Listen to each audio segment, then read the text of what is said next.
In this problem, we're asked to calculate the orbital radius and the orbital speed of an asteroid that's orbiting the sun. Given that the orbital period, which is the amount of time it takes for the asteroid to orbit the sun once, is 5 years. So we can start off by drawing a picture. And suppose the asteroid is orbiting the sun clockwise. So at this particular moment in time, the asteroid is traveling in this direction with a velocity vector towards the right. Now, if there were no forces acting on the asteroid would just continue to travel along a straight line path, and that straight line path is what we call the force-free path. Now, we do know that there's an attractive force that the asteroid experiences due to the presence of the sun. And since that force is attractive, that force will act on the asteroid towards the sun. And what that's going to do is it's going to cause the asteroid to fall towards the sun, curving the trajectory of the asteroid downward away from that force-free path. So this is the force of gravity. So the asteroid is continuously falling towards the sun, and in this problem we're going to assume that the orbit is perfectly circular. And we can go ahead and begin with Newton's second law, which states that the net force is equal to the mass of the asteroid times the acceleration of the asteroid, which in this case will be a centripetal acceleration. That center-seeking acceleration that points towards the center, that is due to the continuous change in direction of the asteroid. Now we know that the centripetal acceleration, a sub c, is just the speed of the asteroid squared divided by the orbital radius, where the orbital radius would just be the distance from the center of the asteroid to the center of the sun. So that I'm going to label as r. So we can go ahead and write this as the net force acting on the asteroid will equal the mass of the asteroid times v squared over radius. Now the net force acting on the asteroid is just the force of gravity.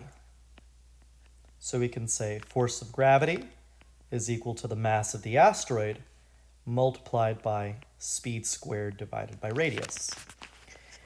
Now we can use Newton's law of gravity to calculate the force of gravity acting on the asteroid due to the sun.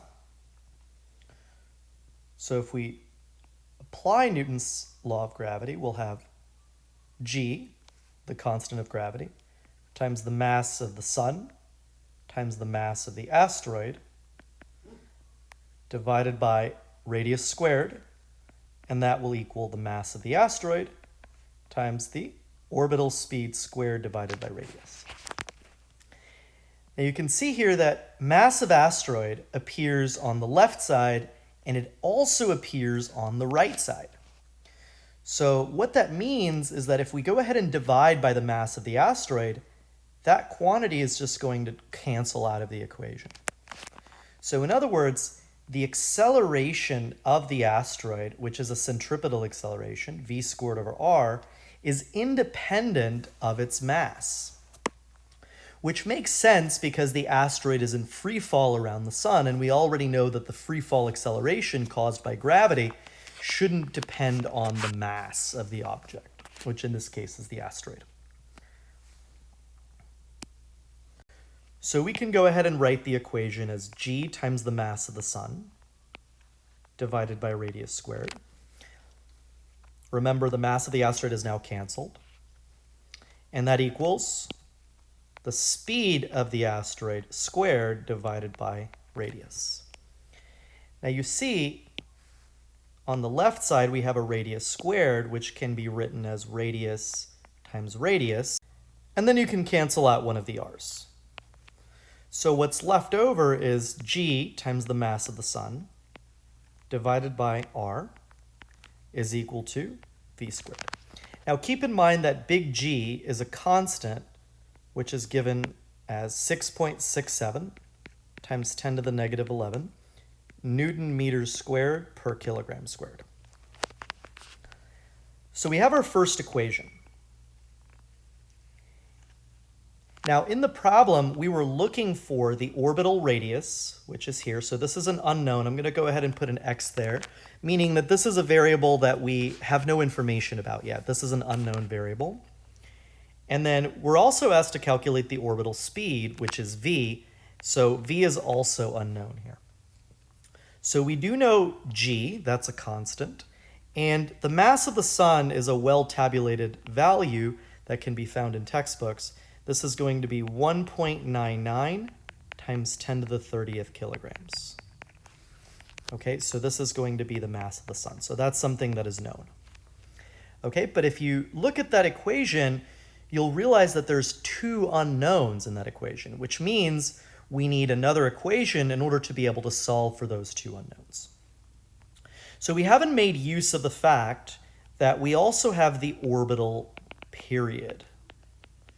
And the symbol for the orbital period is capital T. Now, the orbital period is just the amount of time it's going to take this asteroid to orbit the sun once.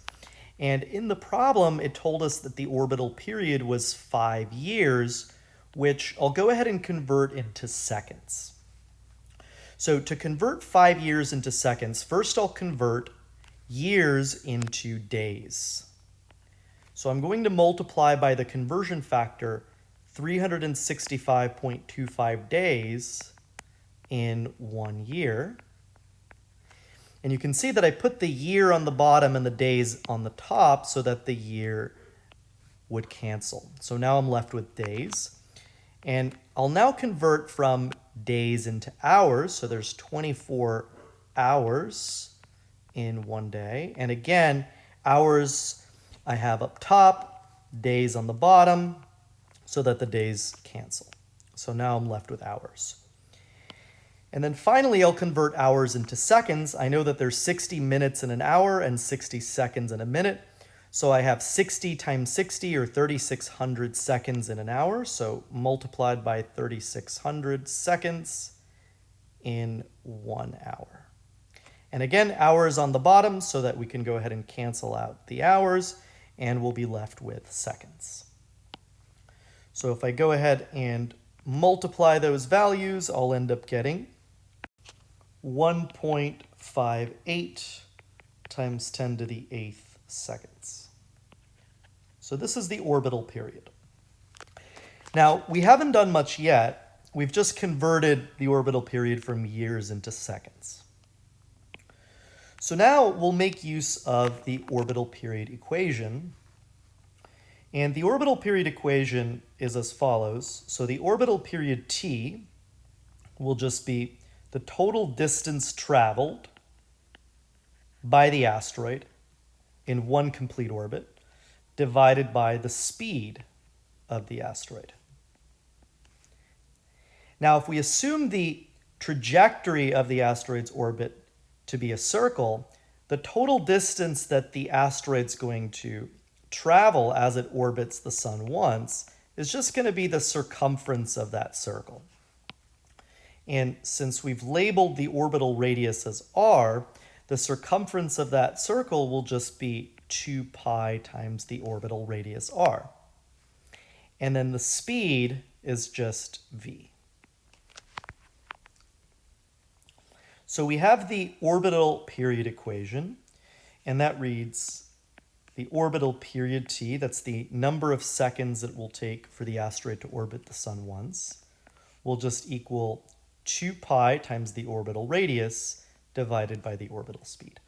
So this will now give us a relationship between the orbital radius and the orbital speed in terms of this period t.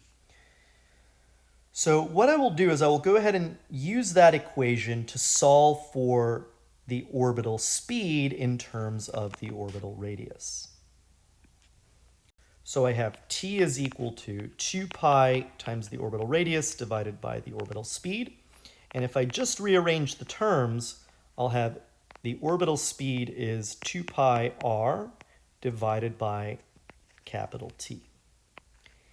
And what I'll do is I'll go ahead and insert this into the first equation that we got with Newton's second law and Newton's law of gravity, which read g times the mass of the sun divided by radius is equal to v squared. So since I now have a relationship between the orbital speed and the orbital radius, I'm going to go ahead and insert that relationship here for the orbital speed.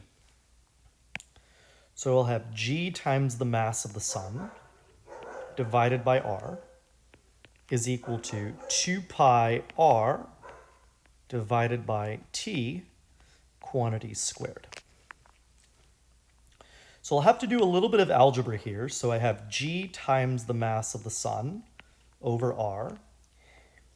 And when I square the 2 pi r over t, I'm actually going to have to square each of the terms there, because I could rewrite this as 2 pi r over t times 2 pi r over t.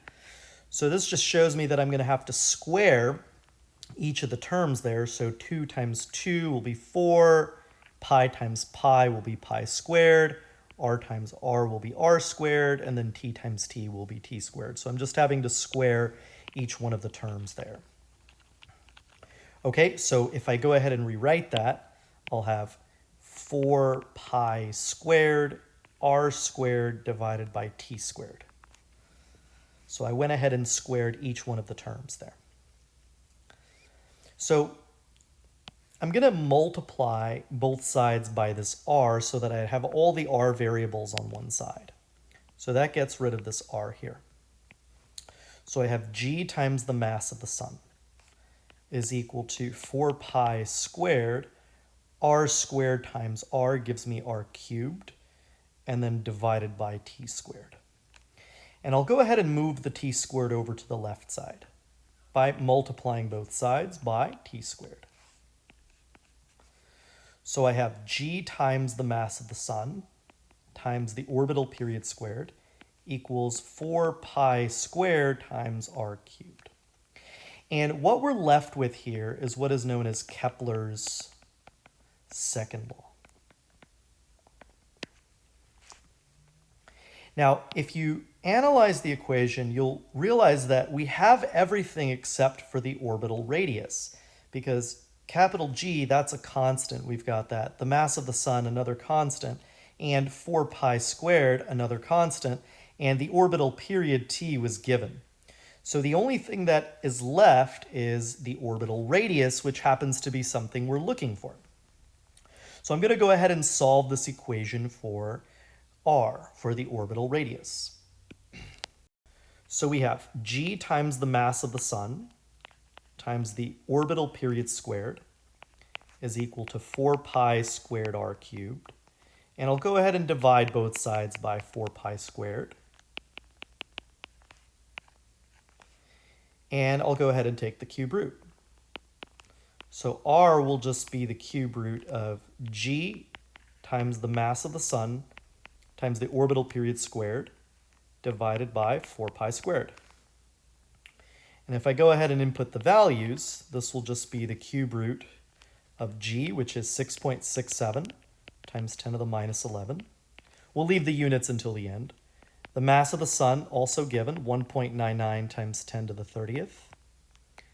The orbital period, 1.58 times 10 to the 8th, quantity squared, and then divided by 4 pi squared. Now, if we go ahead and plug all of that into the calculator, we'll get 4.38 times 10 to the 11th meters. So this is the orbital radius of the asteroid, so the distance from the center of the asteroid to the center of the sun.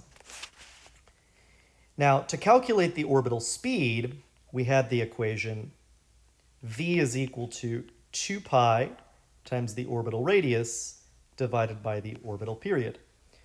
So we can go ahead and plug in the orbital radius here, and the orbital period was given. So we have 2 pi times 4.38 times 10 to the 11th meters divided by the orbital period, which was 1.58 times 10 to the 8th seconds. And after we plug all of that in, we'll end up with 17,417.4 meters per second.